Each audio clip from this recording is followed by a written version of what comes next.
बच्चों, मेडिकल की तैयारी करने वाले बच्चों को यानी नीट की तैयारी करने वाले बच्चों को इन जनरल फिजिक्स टफ क्यों लगती है?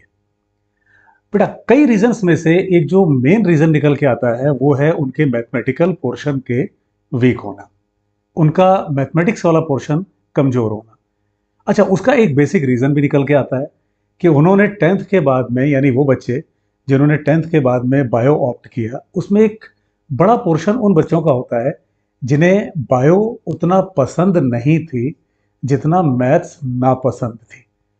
तो उन्हें मैथ्स से छुटकारा पाना था, मैथ्स उन्हें उतनी अच्छी नहीं लगती थी, जिसके कारण उन्होंने बायो लिया।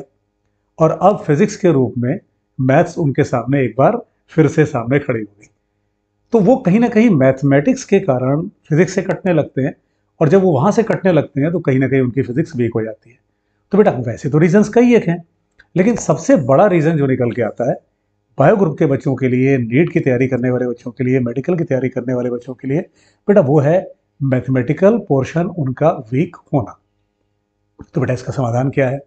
इसका समाधान ये है कि हमें मैथ्स उतना नहीं सीखनी है जितना कि मैथ्स के आईआईटी के स्टूडेंट्स को सीखनी होती है। लेकिन हाँ, हमें कुछ बेसिक चीज़ें तो आने ही चाहिए। और अगर हम लोग मैथ्स में उन पोर्शंस को तैयार कर लें तो फिर फिजिक्स इजी हो जाती है। फिजिक्स टफ अपने कंसेप्ट्स के कारण तो है, लेकिन जो और टफ बन जाती है वो मैथमेटिकल टूल्स के कमजोर होने के कारण। बेटा, क्या करना है? आपको डिफरेंशिएशन, इंटीग्रेशन ये अच्छे से आना चाहिए। ठीक है, हमें उतना नहीं जानना है जितना कि आईआईटी के बच्चे जानते हैं, आईआईटी की तैयारी करने वाले बच्चे जानते हैं। लेकिन हाँ, हमें बेसिक डिफरेंशिएशन, इंटीग्रेशन बेटा आना चाहिए, क्योंकि उसका इस्तेमाल हमें वेलोसिटी टाइम से एक्सीलरेशन टाइम निकालना है तो डिफरेंशिएशन, एक्सीलरेशन टाइम से वेलोसिटी टाइम निकालना है इंटीग्रेशन। हमारे पास पोटेंशियल का डिस्टेंस के साथ ग्राफ है, उसे डिफरेंशिएट करें तो इलेक्ट्रिक फील्ड। हमारे पास इलेक्ट्रिक फील्ड डिस्प्लेसमेंट या डिस्टेंस का रिलेशन है, इंटीग्रेट किया तो पोटेंशियल का जो रिलेशन आएगा। हमारे पास मोमेंटम का टाइम साथ रिलेशन है, डिफरेंशिएट किया तो फोर्स आई। फोर्स टाइम का रिलेशन है, इंटीग्रेट किया तो मोमेंटम का चेंज आया या इम्पल्स आया। यानी अगर हमें डिफरेंशिएशन, इंटीग्रेशन नहीं आता तो हमारे इतनी जगहों पर, और बेटा मैंने ये भी एक सिंपल एग्जांपल लिया है, बहुत जगहों पर आप फंसेंगे। वर्क डन निकालने फंसेंगे, वर्क डन बाय जो गैस होता है उसमें आप फंसेंगे। डिफरेंशिएशन, इंटीग्रेशन का इस्तेमाल तो बार बार आएगा। इलेक्ट्रोस्टैट्स में आपको किसी वायर के कारण किसी पॉइंट पर इलेक्ट्रिक फील्ड निकालना होगा, रॉड के कारण, वहां फंसने लग जाएंगे। तो डिफरेंशिएशन, इंटीग्रेशन आना चाहिए। नेक्स्ट, वेक्टर्स बेटा बहुत इंपॉर्टेंट यूनिट है। वेक्टर्स चूंकि मैथ्स वालों का तो एक पूरा चैप्टर होता है वेक्टर अलजेब्रा नाम से, मैथ्स में वेक्टर्स आना बहुत जरूरी है। अब वेक्टर्स अगर किसी स्टूडेंट का वीक हो गया है तो वो जहां भी वेक्टर्स का एप्लीकेशन है, चाहे वो फोर्स में हो, चाहे वो मोमेंटम में हो, electric field, magnetic field, resolution of vector, relative velocity, projectile, मतलब आप बेटा बताना मुश्किल है कि कितनी जगहों पर उसका इस्तेमाल आना है। इवन वेव्स में, एसएचएम में, हर जगह आपको उसका यूज करना पड़ जाता है।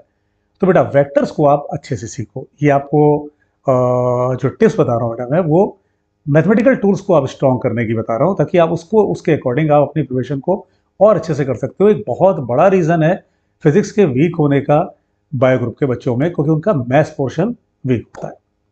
बेटा, लॉग एंटी लॉग फिजिक्स में उतनी जरूरत तो नहीं पड़ती, लेकिन हाँ, रेडियो एक्टिविटी और work done by isothermal process, इन सब में जरूरत पड़ जाती है।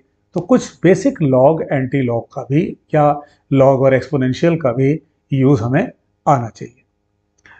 ट्रिग्नोमेट्रिकल फंक्शंस बेटा हमें फिर उतने डिटेल में नहीं जाना जितने में मैथ्स के स्टूडेंट जाते हैं, लेकिन हाँ, किस क्वाड्रेंट में कौन पॉजिटिव है, कौन निगेटिव है, साइन कॉस टेन का बेसिक रिलेशन क्या है, sign A plus B, cos A plus B etcetera का रिलेशन क्या है, अगर हमें साइन 150 निकालना पड़ रहा है तो उसका फॉर्मूला क्या होता है। इन सब की जरूरत तो हमें पड़ती ही पड़ती है। किन चैप्टर से पड़ती है? सिंपल हार्मोनिक मोशन, जहाँ भी वेव या वे ऑप्टिक्स, कहीं भी आप जहाँ भी ट्रिग्नोमेट्रिकल फंक्शन आएंगे वहाँ इसकी जरूरत पड़ जाएगी। फेज डिफरेंस निकालने के लिए, पार्ट डिफरेंस निकालने के लिए, तो वहाँ पे गाड़ी फंस जाती है।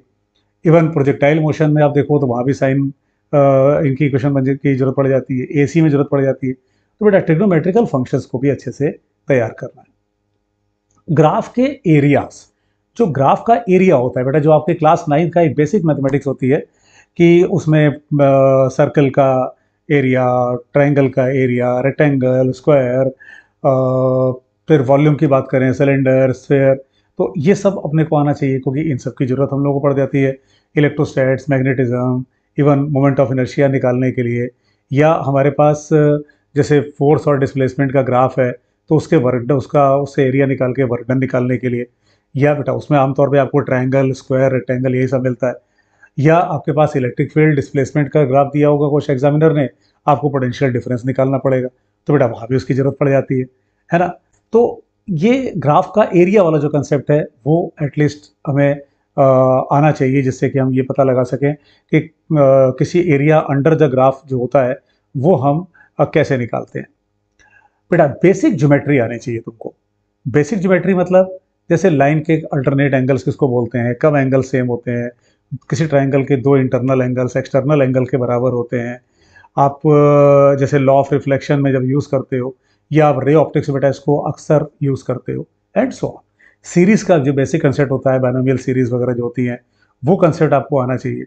जो ऐसे क्वेश्चन बेटा बनते हैं रिलेटिव वेलोसिटी में खास तौर से, कि किसी पार्टिकल को आप दूसरी पार्टिकल से देख रहे हो, तो जो उसका पाथ है वो स्ट्रेट लाइन है, सर्कल है, पैराबोला एटसेट्रा क्या है, तो आपको बेटा वो आना चाहिए कि आप उससे इक्वेशन निकाल करके ये पहचान सको कि इक्वेशन एलिप्स की है, पैराबोला की है, हाइपरबोला की है, किसकी है। बेटा आपको क्वाड्रेटिक इक्वेशन का एलिमेंट्री जो सॉल्यूशन है वो आना चाहिए, कि क्वाड्रेटिक इक्वेशन सॉल्व किया तो उससे जो दो वैल्यूज आ रही हैं, कब वो वैल्यू एक्सेप्टेबल हैं, कब नहीं, इनकी जरूरत कहाँ पड़ती है। रेजिस्टेंस का आपको कॉम्बिनेशन निकालना हो, कैपेसिटर का इक्विवेलेंट कॉम्बिनेशन निकालना हो, स्प्रिंग का निकालना हो, इंडक्टर का निकालना हो, एंड सो ऑन, वहाँ पे आपको क्वाड्रेटिक इक्वेशन मिल जाएगी, आपको उसको सॉल्व करना पड़ जाता है, एंड सो ऑन। तो बेटा ऐसे बहुत सारे कंसेप्ट्स हैं जिनको कि मैथमेटिकल टूल्स में आपको सीखना चाहिए। तो बेटा आपको करना क्या चाहिए, आपको मैथमेटिकल टूल्स में इन पोर्शंस को स्ट्रॉन्ग करना चाहिए, क्योंकि कहीं ना कहीं ये एक बड़ा फैक्टर बन जाता है अननेसेसरी आपके फिजिक्स को कमजोर करने का। बेटा मैं बात किसकी कर रहा हूँ, जो नीट के बच्चे हैं, जो मेडिकल की तैयारी कर रहे हैं, उनकी। तो बेटा इस लेक्चर के, इस वीडियो लेक्चर के डिस्क्रिप्शन बॉक्स में मैथमेटिकल टूल्स का जो प्लेलिस्ट है बेटा, उसका लिंक दिया हुआ है।